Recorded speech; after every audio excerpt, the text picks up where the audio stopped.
विपक्ष ने लोकसभा और राज्यसभा दोनों जगह मणिपुर हिंसा का मुद्दा जोर शोर से उठाया था।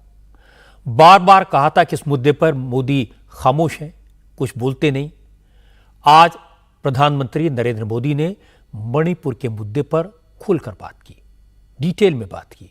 मोदी ने कहा कि मणिपुर में हिंसा चिंता की बात है, लेकिन ये नई बात नहीं है, इसका इतिहास पुराना है। कांग्रेस के राज में मणिपुर में क्या क्या हुआ था, ये किसी से छुपा नहीं है। मोदी ने कहा मणिपुर में अब जो हालात बने हैं, सरकार उसे ठीक करने की कोशिश लगातार कर रही है। हिंसा करने वालों के खिलाफ वहां 11,000 से ज्यादा एफआईआर की गई, 500 से ज्यादा लोग गिरफ्तार हुए हैं। इसका असर दिखाई दे रहा है। प्रधानमंत्री ने कहा कि मणिपुर में हालात सुधरे हैं, हिंसा की घटनाएं कम हुई हैं, स्कूल और कॉलेज और ऑफिसेज खुल रहे हैं। उन्हें उम्मीद है कि वहां हालात जल्दी से जल्दी सामान्य हो जाएंगे।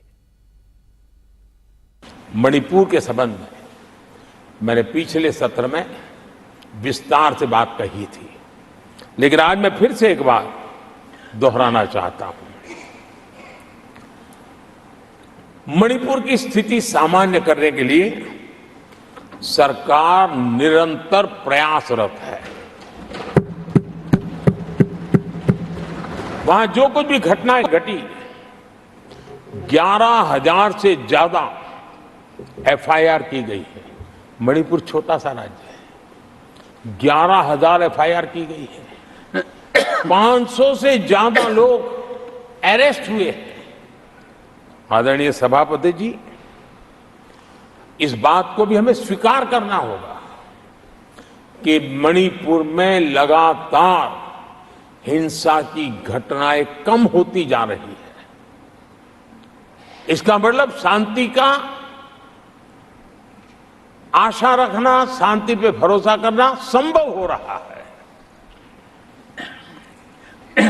आज मणिपुर के अधिकांश हिस्सों में आम दिनों की तरह स्कूल चल रहे हैं, कॉलेज चल रहे हैं, दफ्तर और दूसरे संस्थान खुले रहे हैं। आदरणीय सभापति जी, मणिपुर में भी जैसे देश के अन्य भागों में परीक्षाएं हुई, वहां भी परीक्षाएं हुई हैं और बच्चों का अपनी विकास यात्रा जारी रखी है। हम सभी को राजनीति से ऊपर उठ करके वहां की स्थिति को सामान्य बनाने में सहयोग करना चाहिए। ये हम सबका कर्तव्य है। मोदी ने आज हर उस सवाल का जवाब दिया जो विपक्ष ने चर्चा के दौरान पूछे थे।